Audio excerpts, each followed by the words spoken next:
आगे बढ़ते हैं। अमेरिकी राष्ट्रपति डोनाल्ड ट्रंप ने बुधवार को अपने दूसरे कार्यकाल के पहले कानून लैकिन रिले एक्ट पर साइन कर दिए हैं। यह कानून फेडरल अधिकारियों को उन अवैध अप्रवासियों को हिरासत में लेकर डिपोर्ट करने का अधिकार देता है जो किसी क्रिमिनल एक्टिविटी में शामिल हैं।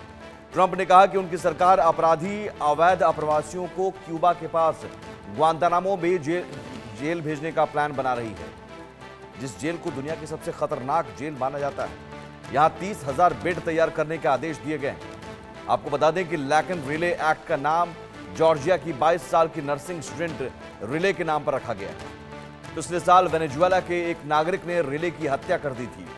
ट्रंप ने जिस समय एक्ट पर साइन किया तब रिले के माता पिता और बहन भी वहां मौजूद थी। इस दौरान ट्रंप ने एक बार फिर अवैध अप्रवासियों को रोकने का वादा किया।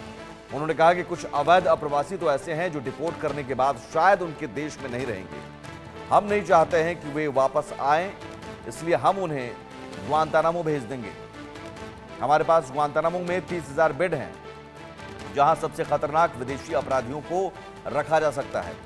ट्रंप ने 20 जनवरी को शपथ लेने के बाद अवैध अप्रवासियों की एंट्री बैन करने, उन्हें डिपोर्ट करने और उनकी जन्मजात नागरिकता यानी बर्थ राइट सिटीजनशिप को खत्म करने के लिए एग्जीक्यूटिव ऑर्डर जारी किया है। एक रिपोर्ट कहती है कि अमेरिका में दुनिया के सबसे ज्यादा अप्रवासी हैं। दुनिया के कुल 20% अप्रवासी अमेरिका में ही रहते हैं। 2023 तक यहां रहने वाले अप्रवासियों की कुल संख्या 4.78 करोड़ थी। ट्रंप का मानना है कि दूसरे देशों से लोग अवैध तरीके से अमेरिका में घुसकर अपराध करते हैं। अजय जांडियाल हमारे साथ जुड़े हुए हैं। अजय, ट्रंप ने पहले ही ये अपने इरादे जता दिए थे कि आते ही सबसे पहले वो अप्रवासियों के खिलाफ अभियान छेड़ेंगे, लेकिन जिस एक्ट पर उन्होंने साइन किया, इस एक्ट के जरिए सीधे सीधे एक अधिकारी को आपने एक ताकत दे दी कि आप पकड़िए और डिपोर्ट कीजिए। लेकिन जिस तरह से सिटीजनशिप एक्ट को लेकर, ऑर्डर को लेकर जो सवाल उठे, कोर्ट में भी इसकी चुनौती दी गई। कोर्ट ने कहा भी कि ये तो संवैधानिक नहीं है। क्या इस एक्ट को लेकर भी विरोध शुरू हो सकते हैं?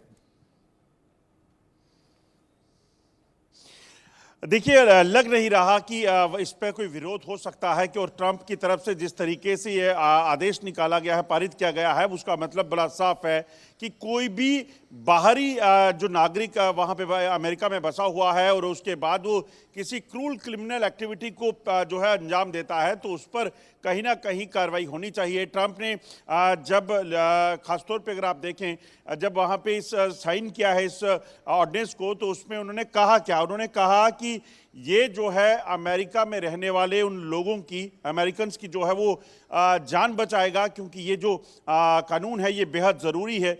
और वहीं अगर बात की जाए ट्रंप की, तो ट्रंप ने इस पर हस्ताक्षर करते हुए ये भी कहा, पहले उस परिवार से संवेदना जताई, उन्हें उनसे बातचीत की और उसके बाद उन्होंने कहा कि इस के बाद जो है, इस सेक्शन के बाद जो है एक्ले का नाम जो है वो सीधे तौर पर, रिले का नाम जो है वो अमर हो जाएगा सदा के लिए। और ये बेहद ज़रूरी है क्योंकि जिस तरीके से ये जो कानून है ये बड़ा अहम कानून है और ये कानून जो है ये सीधे तौर पर जो पुरानी सरकारों के समय जो कोताहियां बरती गई थी, उनकी कानूनों में जो लैकुनास थे उसको ठीक करते हुए रिपब्लिकन्स की तरफ से इसे लाया गया है। और मकसद है उन क्रिमिनल्स को जो है आड़े हाथों लेना, उन पर कार्रवाई करना और उन्हें उस जेल में भेजना जहां पर दुनिया के सबसे खतरनाक जो मुजरिम हैं, अपराधी हैं, वो वहां पर कैद किए गए हैं। लेकिन ये जेल, चूंकि ग्वांतानामो बे जेल के बारे में भी कई किस्से हैं, कई चर्चे हैं, क्या इस जेल में जो किस्से हमने सुने या फिर उस जेल को मॉडिफाई करके जो बेड लगाने की बात है, तमाम चीज़ें अप्रवासियों के लिए अलग से तैयार किया जाएगा?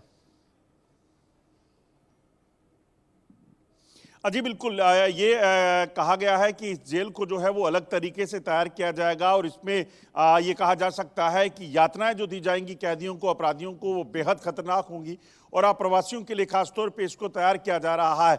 और उसी चीज को लेकर जो है ट्रंप ने ये जो कानून भी बनाया और उसके बाद जो है उस जेल का जिक्र भी किया।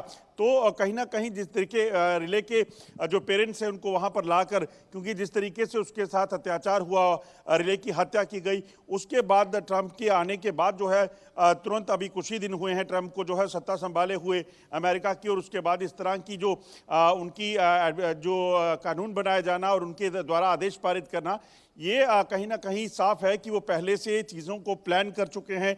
जो उन्हें समय मिला था जीतने के बाद, उसमें उन्होंने सब कुछ प्लान किया हुआ है कि वो इस बार जब राष्ट्रपति बनेंगे वो क्या क्या करने वाले हैं, क्या फैसले हम लेने वाले हैं।